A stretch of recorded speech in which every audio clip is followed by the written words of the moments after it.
Halo guys, Assalamualaikum warahmatullahi wabarakatuh.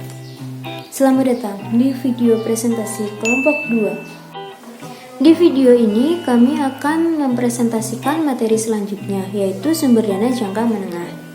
Untuk itu kami harapkan teman-teman selagi melihat video ini juga menyimak di buku halaman 301. Apa sih sumber dana jangka menengah itu? Sumber dana jangka menengah secara umum sumber dana yang jangka waktunya 1-10 tahun. Namun ada juga yang menyebutkan 1-5 tahun. Salah satu sumber dana jangka menengah adalah term loan. Term loan biasanya disediakan oleh commercial bank, insurance, pension funds, lembaga pembiayaan pemerintah, dan supplier perlengkapan. Dilihat dari biaya modal, term loan lebih rendah daripada modal saham atau obligasi. Dibandingkan dengan short term liability, term loan lebih baik karena tidak cepat jatuh tempo dan peminjam memberikan jaminan secara periodik yang sudah mencakup bunga dan pokok pinjaman. Oke, untuk contoh soalnya itu bisa dibaca di slide-nya. Di soal itu dapat diketahui B0 sama dengan 100.000 dan N 8 tahun, kemudian R nya atau bunganya 9% untuk dijadikan desimal 0,09. Nah, pembayarannya itu dilakukan setiap akhir tahun, dan yang ditanyakan berapa besarnya pembayaran per tahunnya. Kita pakai rumusnya P0 sama dengan N sigma T sama dengan 1 XT per 1 plus R pangkat T. Kemudian masukkan P0 nya 100.000 sama dengan N nya 8 sigma T sama dengan 1. Nah, XT ini yang ditanyakan, yaitu berapa besarnya pembayaran per tahun yang per 1 plus 0,09.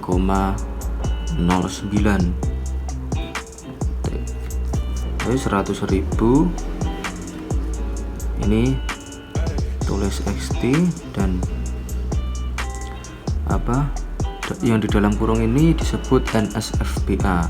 Itu yang udah diajarkan pada semester 2. Jadi ini menjadi pindah posisi menjadi di atas, jadi ditulis NSFPA. Jadi bunganya 9% dan 8 tahun waktunya. Yang 100.000 XT dalam kurung. Nah, ini bisa dicari di buku pada halamannya saya lupa, nanti saya tulis di sini. Kemudian 5,5350 ini ada di buku manajemen keuangan semester 2 bagian akhir di belakang. Pindah posisi XT nya ditaruh sini. XT sama dengan 100.000 per 5,5350. Jadinya XT sama dengan Rp 18.067 sekitarnya. Nah, gitu. Oke.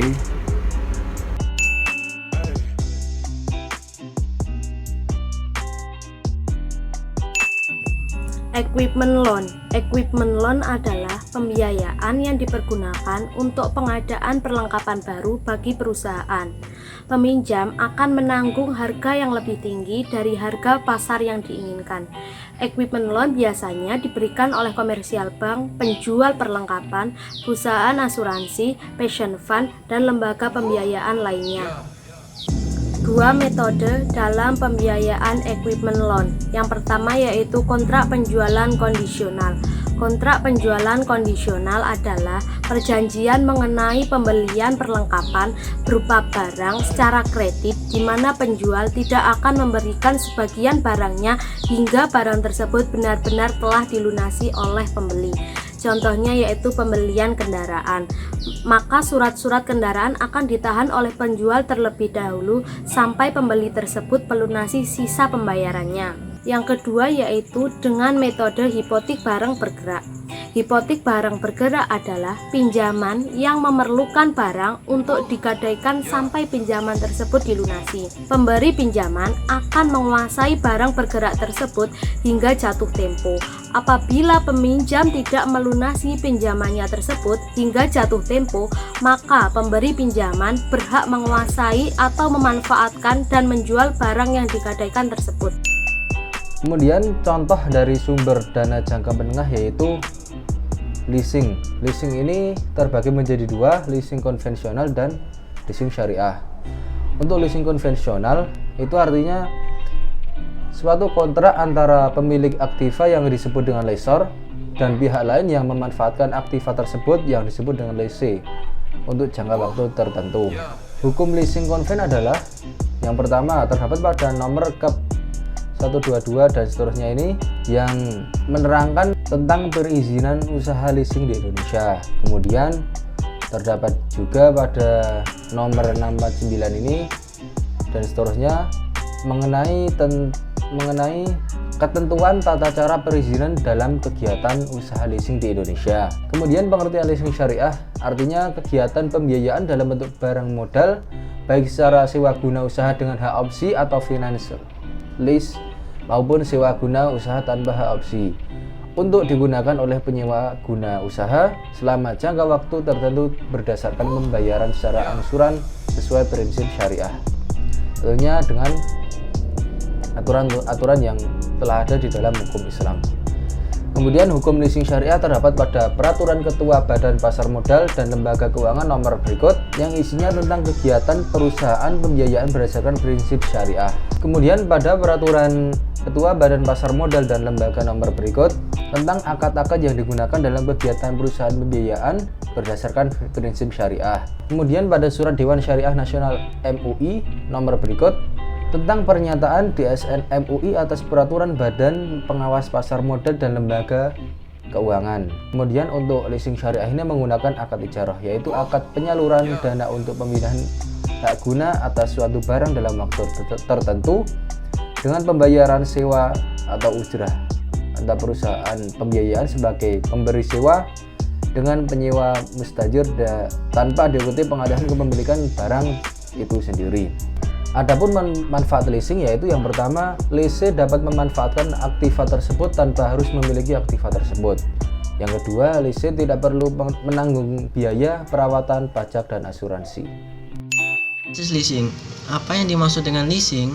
Leasing adalah suatu perjanjian yang memberikan hak untuk menggunakan harta, pabrik, atau alat-alat lain yang digunakan selama jangka waktu tertentu.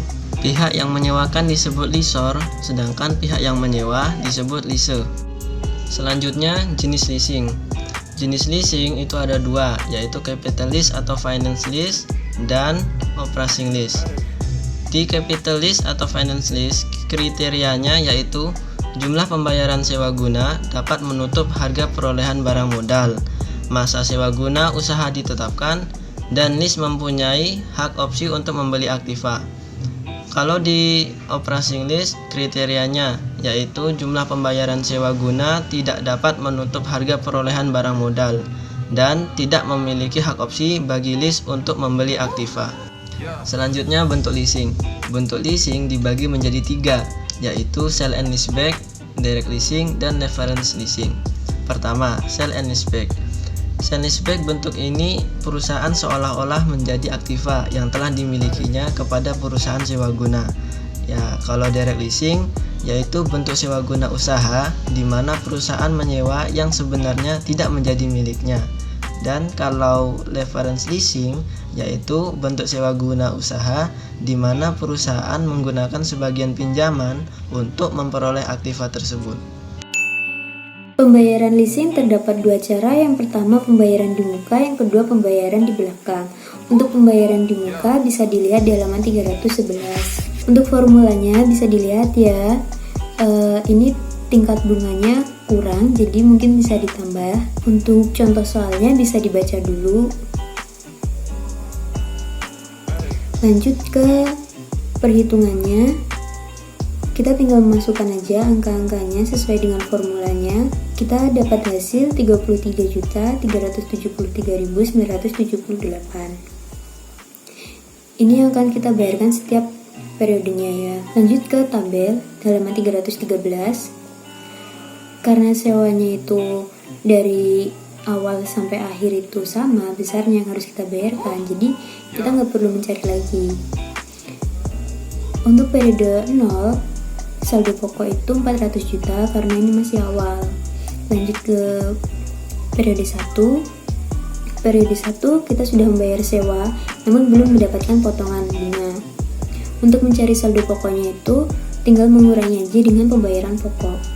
Untuk periode 2 dan selanjutnya, cara mencari bunganya, saldo pokok minus 40 juta dikali tingkat bunga. Untuk pembayaran pokok, cara mencarinya besarnya sewa dikurang bunga. Untuk saldo pokoknya, tadi mencarinya saldo pokok minus pembayaran pokok ya. Selanjutnya sama, sampai ke periode 12, karena yang tersisa itu 40 juta. Lalu kemudian diamortisasikan dengan simpanan jaminan tadi 40 juta sehingga saldo pokok menjadi 0. Untuk yang kolom 7, cara mencarinya besarnya sewa dikali 12. 12 ini tuh periodenya, jumlah periodenya ditambah 40 juta minus 400 juta. Untuk mencari periode selanjutnya itu tinggal dikurang bunga aja. Lanjut ke kolom 8, cara mencarinya untuk periode 0 besarnya sewa dikali 12 ditambah 40 juta.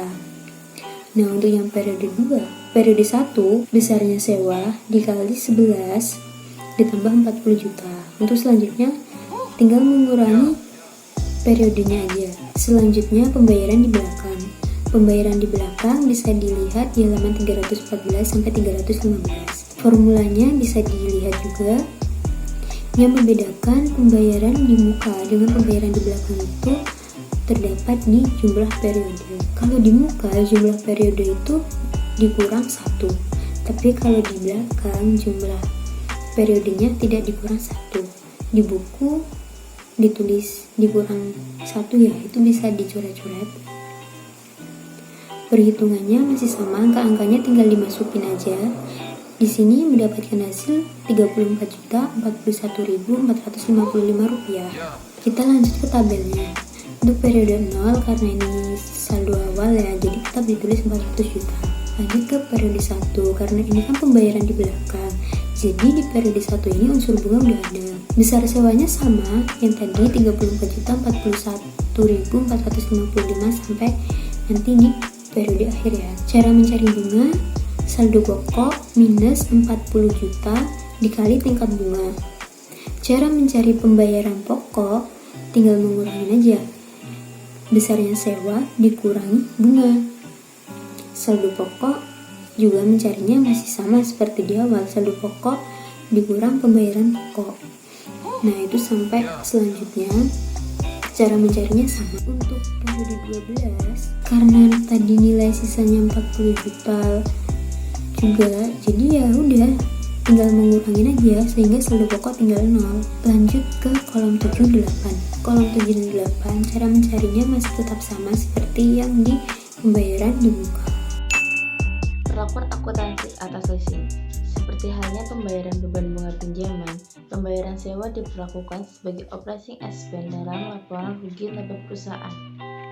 Namun, dalam kondisi tertentu, aktivitas sebagai leasing dan pembayaran yang harus dibayar tidak terlihat dalam neraca perusahaan. Sering kita ketahui juga, leasing sering disebut sebagai off-balance sheet financing. Evaluasi oleh leasing. Setiap adanya kontrak leasing antar kedua belah pihak seperti leases dan leasehold, pihak mereka mesti mempunyai adanya evaluasi. Seperti pertimbangan utama untuk leasing adalah leasing lebih murah daripada membeli aktiva sendiri. Sekian video presentasi dari kelompok kami. Semoga materi yang kami sampaikan dapat teman-teman terima dengan baik. Kurang lebihnya kami mohon maaf. Jangan lupa untuk selalu 3M, memakai masker, menjaga jarak, dan mencuci tangan jika bepergian. Stay healthy and stay safe. Wassalamualaikum warahmatullahi wabarakatuh. See you.